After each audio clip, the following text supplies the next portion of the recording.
This episode of the Load Bank Report is brought to you by Generator Source. Visit generatorsource.com to learn more.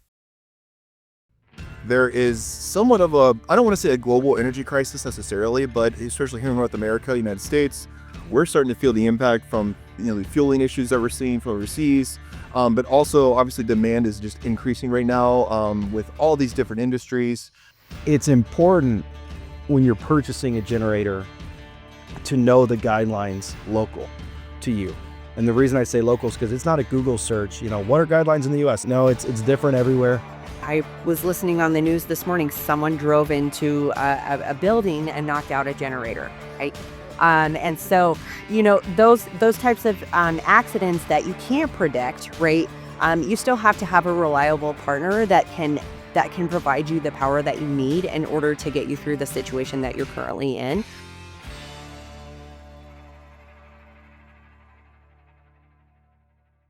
Welcome everybody to the everybody is listening to the second episode of the Load Bank Report. Very excited to be back here again with Tyson joining us again today. Very excited to be back in the room, and we have a new team member joining us today. This is Morgan. How are you doing today? Doing absolutely amazing. Yep. That's great. I'm very eager to pick your brain a little bit about a few different topics. Your background compared to Tyson's is drastically different, I think. So having both of your perspectives in the mindset of from the sales angle with generators is going to be very fascinating today. So again, thank you both for having us for joining us here today and a generator source. So last time we talked about with Tyson, the CEO, Eddie was in here. We had Mark Marar. We talked about generators as an insurance policy, really focused on why having backup power for your business, for your home is critical. And we talked about a few different case studies specifically, the scenario outbreaks that you guys have worked with in the past with clients. Today, I wanted to focus on, right now, it is March, almost mid-March, 2026. And as most people are probably listening right now, there is somewhat of a, I don't want to say a global energy crisis necessarily, but especially here in North America, United States, we're starting to feel the impact from the fueling issues that we're seeing from overseas. But also, obviously, demand is just increasing right now with all these different industries. So the state of the energy market is it's good, but it's also I don't know, there's a lot of vulnerabilities, a lot of uncertainties right now. And I want to use this time to reassure our listeners, our audiences that not only we're here, but the market is moving forward. I also want to reassure our audiences too that there's nothing really to worry about in that this is kind of like a norm, so to say. It's just things fluctuate every single year throughout the market. There's always different elements influencing different factors. So that being said, the only thing I would say that is a little different is we do seem to be getting to a point where maybe for the first time it seems like demand may be outpacing supply, which is with some of the demand from AI data centers, a lot of these just infrastructure in general. It seems like in some places that the infrastructure supplying that power isn't pacing with the demand for that power. What are your thoughts on that? Have you seen that? I mean, I would definitely agree with that. Especially when you're looking at buying new from a manufacturer, the lead time on that build based on whether or not tariffs and parts and pieces are available to the customer and whether or not that unit can actually be supplied in the time frame that it was initially promised. Those timelines are moving for a lot of our general contractors. And they're waiting where here at Generator Source, we don't have to have our customers wait. Yeah. And it's funny, as she went the generator route, I was thinking even more just the infrastructure, the actual utility route. Yeah. I think in both scenarios, it's like the demand is really quick. It's pacing really fast. So it seems like, man, supply is having a hard time keeping up from both the grid and from manufacturer. From the OEM side of things and just supply for new equipment, what are you guys hearing right now with everything going on with lead time wise? I know we're here. I've heard from Cummins, some of these bigger names. It's quite a long wait time for these new equipment, at least for data centers, 1 megs and above. Are you guys hearing anything in that regard a little bit? Well, I mean, when we're looking to sell equipment and people are asking, lead time it comes up in every conversation. What people are learning from calling around is I'm not as familiar with the lead times, thankfully, because I don't work in that world as much. We really specialize in immediate availability. That's really been our niche since our inception, as a company. But from what I'm hearing, it's a year and a half on some of this equipment. And God forbid you need something special, something customized. If you need what I run into is, yeah, you can get a 1 meg maybe relatively quick, but you need a 48-hour runtime of the tank, or you need a 72-hour, or you need the next level sound enclosure with certain decibel rating. It's like, now you're in the back of the line. You're not just waiting for unit 32 of 70 that are in the queue coming out. Now you're waiting for unit 71 because your special order goes to the back of the line. So that's one of the things that we are seeing is sometimes some of those specialty orders are ridiculous. I can imagine, especially like, I guess like with some used equipment, kind of changing the perspective a little bit. Certified use power, especially the generator source certified equipment. What are some of the positive benefits of leaning more towards that used route versus, reliance so much on the OEMs directly or new equipment? Individuals who need that immediate power use mentioning. What are some of the benefits and perks of using certified use power from a source like us? Well, from a sales perspective, I'll just speak to that first. It goes back to immediate availability. It's sitting on my lot. It's ready to go. Ready to go, quote unquote, could be 2 weeks, 3 weeks, but we bring, we have a process where every piece of equipment on our website, virtually every piece, we own. So we bring it into one of our sites. We do our 31-point inspection, filters, fluids, belts, tanks, radiators. We go through it top to bottom. Then we fully test it. We load bank it, and then it's ready to go. And it's certified, 100% in a working condition, ready to rock. So that one of the biggest advantages, period, is just instant availability. The other advantage is our tech team is phenomenal. We can add distribution panels, we can add lighting, we can add, even in some cases, we can add onboard load banks. You can, any kind of customization, battery heaters, even control panel, all that stuff we can do. So, so you can often get exactly what you're looking for. If you find a piece on our lot that's ready and available, and you need a few things tweaked, a few additions, a distribution panel, something like that, cool, we can do that. And our lead time is going to be significantly less. And then, of course, the mighty dollar. It's always going to be more affordable than new. Yeah. So from the sales side, that's the benefits of working with used. So, definitely coming from the equipment rental space, and also being part of, when I have some of my general contractors sitting waiting for orders from OEMs. A water site down in Centennial, they ordered almost 2 years ago, and that generator still isn't on their site, and so they're using temporary power. Even though the build is finished, generator isn't in play. Yeah. And so that just leaves the customer, really without what they purchased, what they were promised.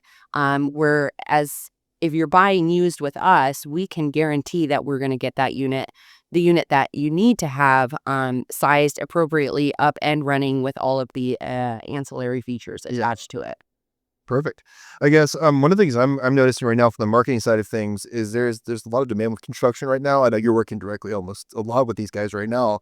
Portable equipment is really popular right now. I'm noticing with our analytics and just online trend data that's available to everybody. Do you guys see, or like, what's going on with portable equipment specifically? And do you see any demand specifically in certain industries? So again, that portable power or temporary power, depending on which dialect you go with, it's out there. But also, when you look at what our competitors have in their yard versus what we have in our yard, 14 acres worth of power ready to get on a truck. I mean, we're far exceeding what our competitors have available to put into the space. Most job sites are, looking at that 100 kW range, but once you get into, your $20 million projects and above, you need significant power increase, right? Yeah. To get all of those subcontractors the power that they need while building is going on. And again, with the competitors, they'll only have so much of that big iron in stock where they have to source it in from another location. Then the customer's looking at transportation costs. They're looking at the lead time. Here, we don't have to do that because we had it available in the yard and can just get it on a truck and get it to site a lot easier. it's always interesting because deciding whether you need mobile power, I've started actually asking customers, is that a luxury or is that a necessity that you're looking for? And the reason I ask that is because the price difference between a stationary backup unit and a mobile prime is mind-blowingly different a lot of times. And there's reasons for that. So if you're listening to this, this podcast and you're not as familiar with what the differences are, some people think, oh, it's just a generator on wheels, on a chassis, but there's so much more to it than that.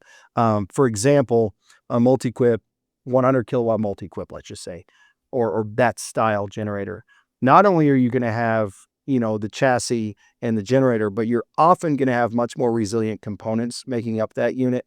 The engines are the best of the best. The windings in the alternator end are resilient. They're made to be running under prime power. They have better insulation classes. But even in addition to that, you have a voltage selector switch on almost every one of those. So what that means is you can turn this unit off, change the voltage to 12208 3-phase, and now when you turn it on, it's running that voltage. Well, these units have 12240 single phase, 12208 3-phase, 277 480 3-phase. So the switch adds cost. Well, now you have to have breakers that are appropriate for all the different voltages. Yeah. And then lastly, they have almost all of them, they have single phase just plugins, 120 and 240 outlets like you would see in the walls of your house.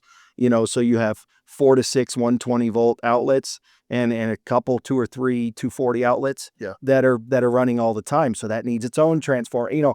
There's so much that goes into that. So sorry, long story short. And the fuel cost too. So the fuel. Yeah. So the long story short is somebody calls and they say, I want 100 kilowatts and I want it on wheels. Yeah, but you end up paying for so many things that if you just need this in a 208 voltage backup on an elevator in one of your hotels, to have all of those extras is it's unnecessary, and it ends up kind of equaling sticker shock to customers. Yeah. So knowing what you actually need, and then there's ways to accommodate mobile stationary backup, to move it around. There's ways to accommodate that, but sometimes that mobile power is it can be tricky. Yeah, I definitely agree with that. Kind of switching gears just a little bit, in terms of like tier compliance, this is something that is definitely becoming more popular. Tier 4 is becoming more of a trend. I know recently EPA regulations for diesel have also changed. It's always going to be changing. It's just state of the government, it's always going to be a moving target, like I said, exactly.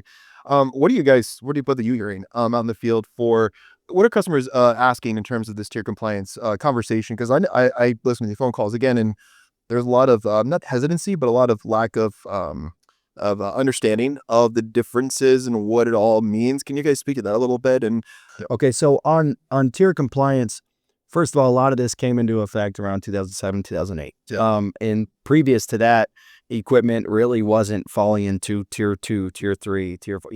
Those categories weren't there, right? So if you're in a place where you have emissions requirements, first of all, you're looking at equipment that's going to be newer than 2007, 2008. That's usually the year that we hunt for. But if somebody is using stationary backup power for emergency use only, standby, usually they're fine with tier 2, tier 3. Okay. Horsepower determines tiering. Emissions, cleanliness, engine. Designations, they make up that tier 2, tier 3. Okay. So most of the time in a backup emergency situation, you're fine with that because that's just gonna run when you need it. When you start getting into prime, peak time shaving, things like that, that's when things tend to get a little touchier about, okay, you're gonna be running this generator, weeks on end, months on end. Sometimes now air boards locally across the country are getting more concerned about the cleanliness of that unit or the emissions requirements. So it's important when you're purchasing a generator to know the guidelines local to you. And the reason I say local is because it's not a Google search, what are guidelines in the US? No, it's different everywhere. Those regulations. So I would encourage you can actually just reach out to local air board in most cases, reach out to local rental companies. So if you're in Idaho, reach out to local generator companies that rent service. A lot of times the companies that service these generators can be aware of the tier compliance in that area.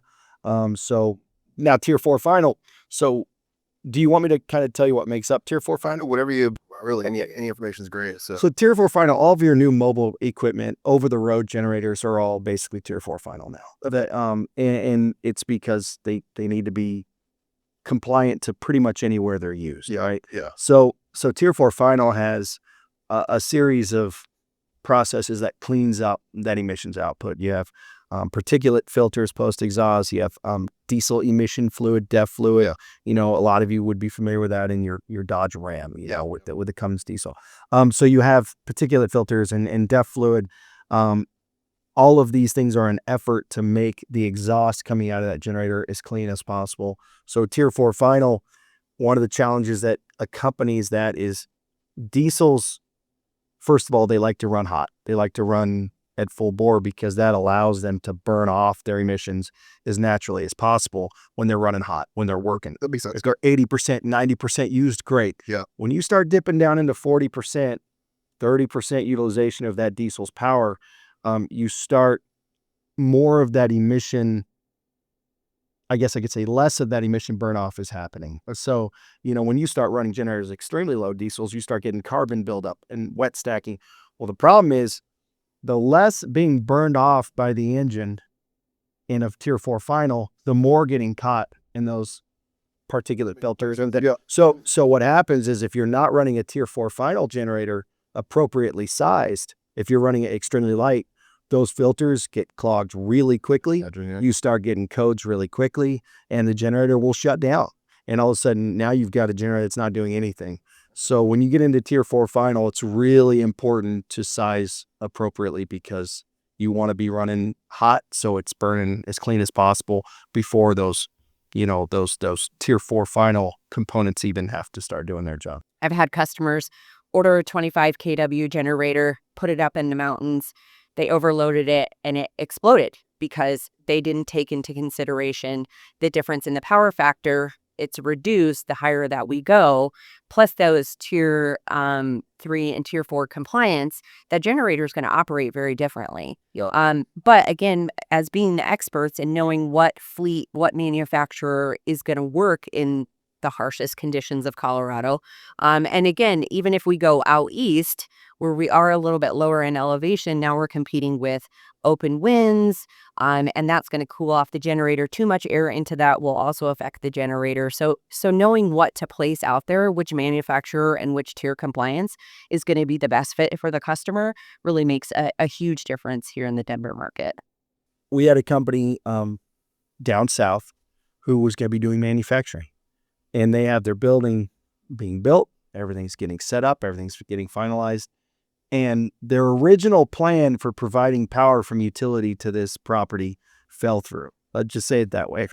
Their plan from the landowner turned out to be something they weren't really even able to do legally. Yeah.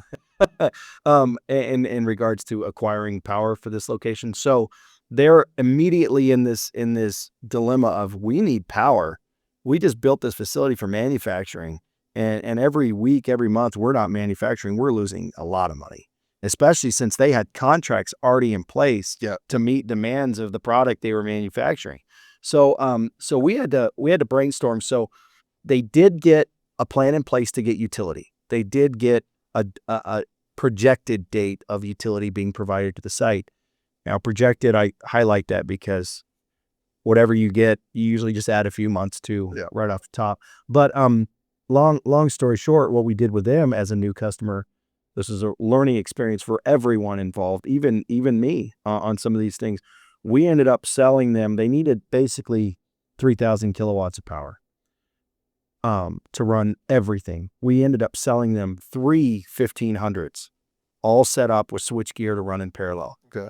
And the idea behind it was their production was important.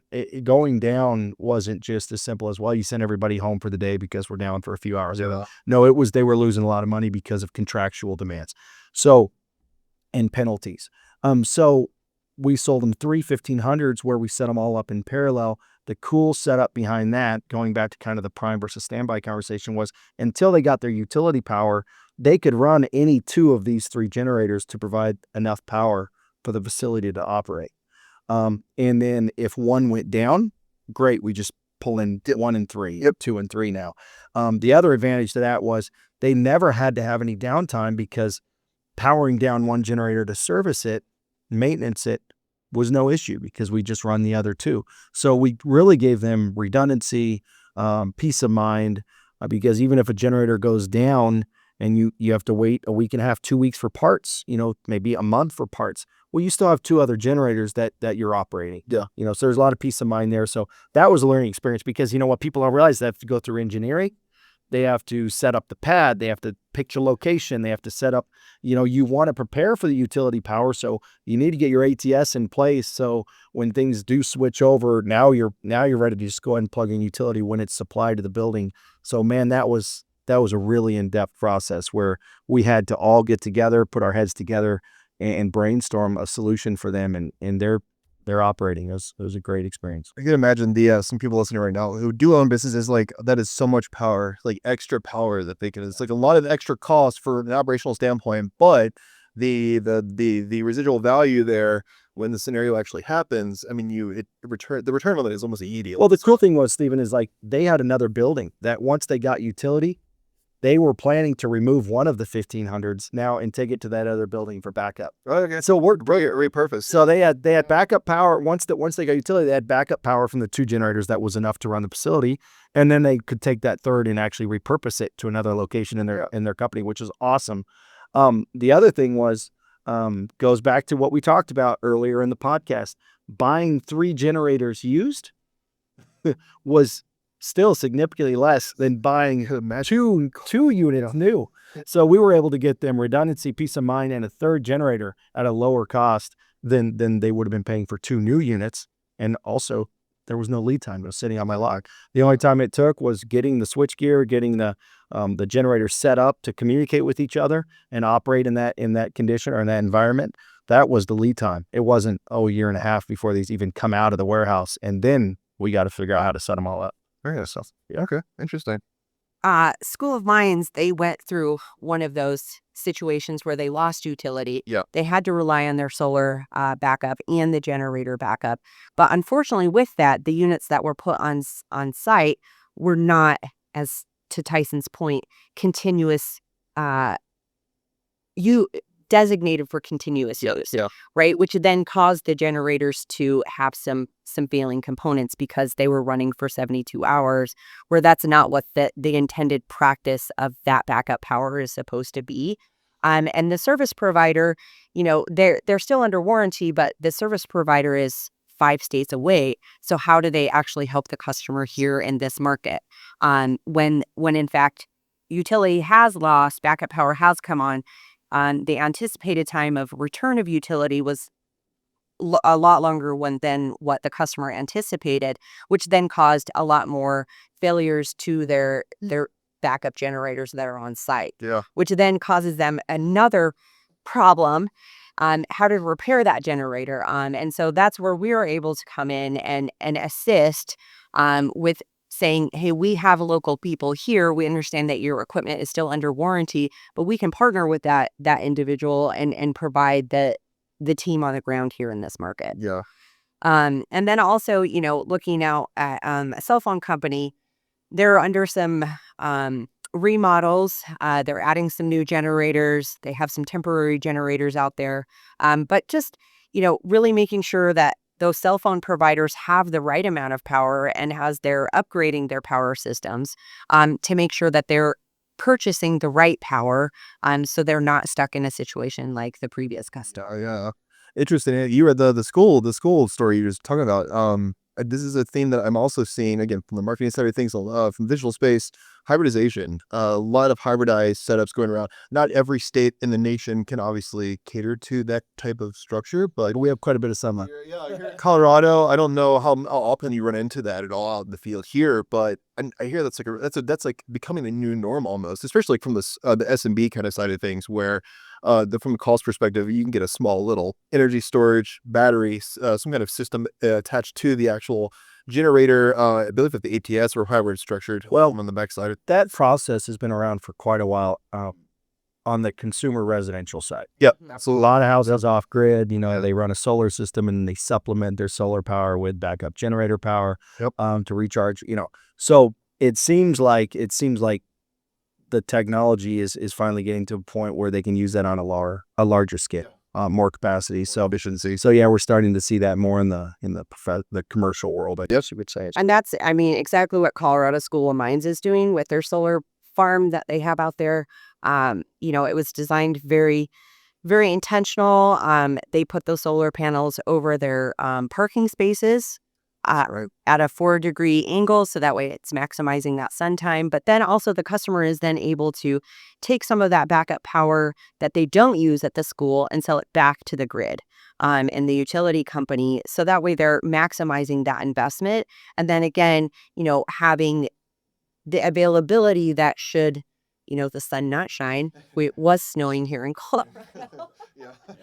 um, that regardless that school is going to have the power requirements that they need, so that way all of those students can learn, and then we can put them into into the construction space moving forward. I want to kind of change the narrative a little bit. For Morgan, you are the president of the Women in Construction for the Denver chapter. Is that correct? So, president of National Association of Women in Construction, the Denver chapter. The one great part about National Association of Women in Construction is that it's been around for 70 years. And it was created with the idea of, helping women take their space at tables. Last week, with Women in Construction Week, that was actually started by National Association of Women in Construction. Since that time, many companies have dovetailed. They have their own offshoots. They've shortened the acronym to WIC as opposed to NAWIC. But essentially, working in that space and having such a huge network, not only on a national level, but also on an international level, that I can literally say, hey, this is what I'm seeing in my Denver market. This is what my customer's reporting in another market. This is what a customer on an international level, maybe a GC, is reporting. Can you help me understand what it is that you're seeing in your market, so that way I can use that leverage here and apply what's applicable to what we need to know here in the Denver market. Yeah. And I guess how can someone? I know this is not just. Is it just for women specifically who can join, or can men also join? I wasn't sure how that works. So, National Association of Women in Construction is all inclusive. We don't necessarily market to men, but we won't turn anyone away. Okay.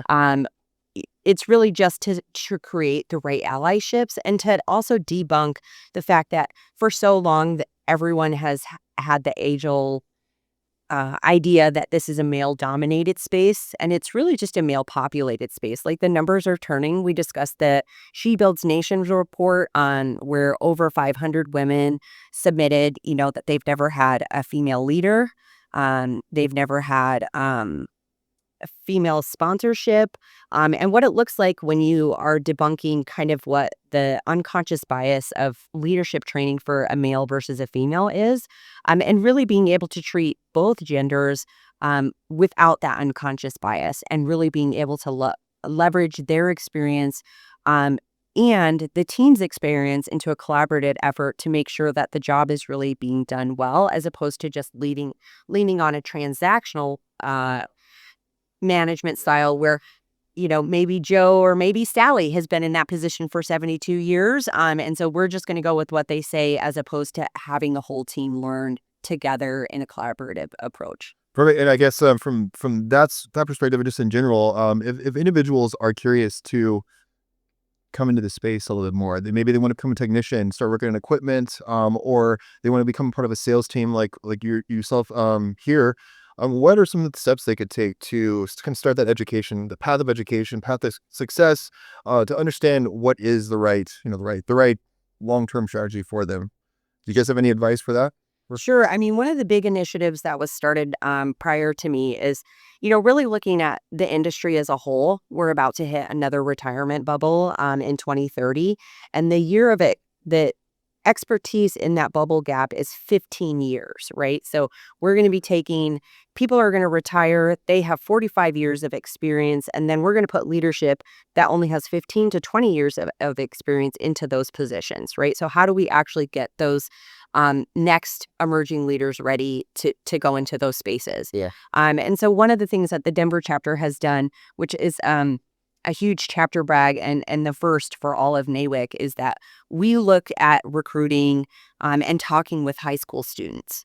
So that way we're educating them at a very young age. So that way we're giving them those skills that they're not going to have, as this retirement bubble bursts, that we're arming them with as much information as possible. These high school students are graduating with OSHA 10s. They've already done internships. They've already done apprenticeships. They already have college credits available to them. And then plus just having the industry really embrace the next generation of emerging leaders. So that way when they become emerging leaders in that 0 to 5 space, that they're already 40% above their peers. Their candidacy for hiring is so much higher.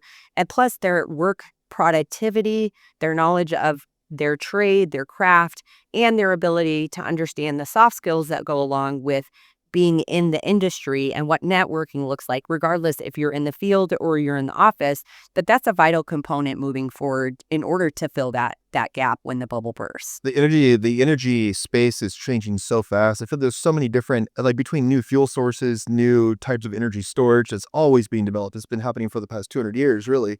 Now we're getting kind of like exciting phase where it's becoming so efficient. Energy just in general is becoming so efficient. Systems we're selling are becoming so efficient. We need the internal personnel to kind of help drive that demand and support the demand in the future. I'm very excited to kind of see what everything where you're doing at the field, what we're here on the phone, the sales side of things. A lot of exciting projects and opportunities popping up every single minute out. It feels like so. Yeah, absolutely. So diverse. So one of the things I do want to kind of maybe just tease out there to some of our listeners is there was a builder in California that built 100% electric homes, single family homes. Okay. And now they're bringing that concept to Colorado, especially with the heat pumps, because this is a cold weather climate. Yeah. And so they have what's called a snap panel, which then helps with your EV car. You don't have to buy supplemental stuff from the manufacturer who you purchase your car from.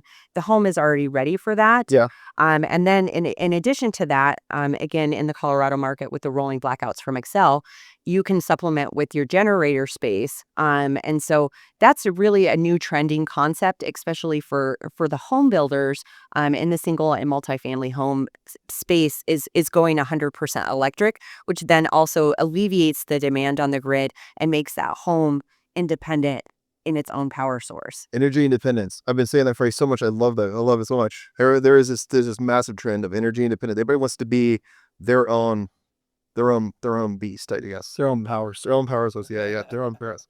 Fantastic. So I'm gonna wrap this segment up. I'm gonna just kind of finish with securing, individuals are in. What are steps these listeners can take to secure their energy independence? From solidifying their uncertainties with the unknowns that are happening, either with war or the government, whatever it might be, being able to predict to some extent, okay, I need this type of system. The power might go out here. This fuel might be better for me. I don't know what it might be. And then all of our vulnerabilities too. Can you guys speak to that and then recommend a few tips to our listeners? I mean, I think it's really, Tyson and the sales team do a great job of educating and really helping customers understand what power talk sounds like and how to find those answers. So that way we can best assist them in knowing how to size their power requirements and making sure that we're also putting the right product in place based on whether or not it's going to be in a prime or standby application. Yeah. I always like to speak in, I guess you say metaphors or, break it down to a very simple, understandable concept. Yeah. If you knew that there was going to be a shortage of shoes in the future, right? You need to know a few things to stock up on shoes, right? Yeah, that's true. You need to know, first of all, what size do you wear? I know it sounds so funny, but I'm going somewhere. What size do you wear? Also, what is the purpose of those shoes going to be? Yeah. Are you a basketball player? You're going to need basketball shoes. Are you construction worker? You're going to need steel-toed shoes. Those are some things you need to know. Generators are no different. What size do you need? The problem is understanding what size you need You can't just go out and try on generators. You can't just go out and try on. You have to get professional help a lot of times to help appropriately size that. So if you know what size you need, you can start looking for opportunities. The best time to buy anything is when you don't need it.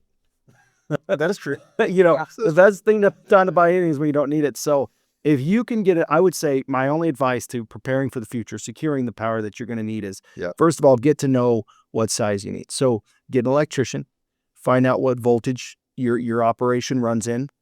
Even if you have several voltages you need to accommodate, sometimes you have 480 and then specifically 208 for, the elevator or the fire pump can be different, or, so find out what voltage, find out how many amps within that voltage that you need. As soon as you get amps and voltage, we can size a generator. Okay.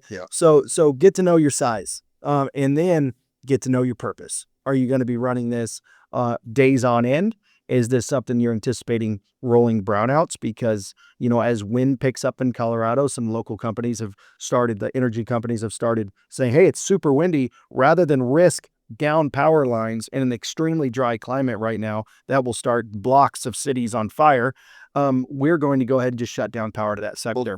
Right, for 4. So are you buying in anticipation of rolling brownouts, or are you buying so you can keep your entire manufacturing facility up and running for weeks at a time if there's a national emergency? So just like shoes, what size do you wear? What are you going to use them for? Same with the generator. What size do you need? What are you going to use it for? So, but it's just harder to get to. It's harder to get to understand those things without professional help a lot. Electrician is always the first call you want to make before you call it realistically. So get with if you're a large corporation, get with your facilities manager, get with your engineers, the strategy planners, and know the purpose, and get an electrician to help you know the size. And if you do those things and you're proactive in your purchase, you're proactive in your hunt, that was the other thing I wanted to say. I'm sorry, this is a little long, but the best time to buy is when you don't need it. If you're ever looking to buy a car, don't wait till your car is broke down in the driveway to replace your car, because now you're at the mercy of what's currently on the market or what's currently out there. If you, however, keep your ear to the ground and you keep an eye out for cars that are available that you would be interested in, you buy proactively. Well, great. Now you're trading in the car that would have been broken down, or you're just, now you're driving your great new car that you wanted, and now you can sell that car with peace of mind, without urgency, and you probably got a lot better deal because you could sit there and wait for the right deal to come along. So those are the things I would say to take into consideration when you're looking to prepare for the future for power. I mean, when it comes to, you're in a situation when the power has just dropped, and there's not a way to know that happened, we also can come in and get you the temporary power until the power is restored, whether that is, I was listening on the news this morning, someone drove into a building and knocked out a generator. Right. And so, those types of accidents that you can't predict, right? You still have to have a reliable partner that can provide you the power that you need in order to get you through the situation that you're currently in. And so, not only can we service that generator, but then we can also put that portable generator in place until a permanent fix on that particular site can be rectified. So from generator source, from selling all the way down to service rental application, we're here to provide the market with the best of the best. And if you want to replace your unit too, now is the time, especially in the South with hurricane season approaching. This is the time for sure. And, back to the car example, sometimes you're not looking to buy a car, but your car just broke down in the driveway. We can provide the rental car. Until your car is back up running, so we can really help with both those situations. Fantastic. Well, Morgan, Tyson, thank you guys so much for taking time to talk with me today. You guys, a lot of really great information. I can't wait to get this out for everybody to listen to. So thank you both for taking time to sit down with me. And hopefully our audiences will hopefully reach out to you guys with any questions in the future that they might have from sales, service, rental perspective. Our team is always here to support you as always, 24/7 days a week. 24 hours, 7 days a week. There we go. Absolutely. All the time. Holiday. Perfect. All right, well, thank you guys, and thank you all listening for the Living Report. Until the next episode.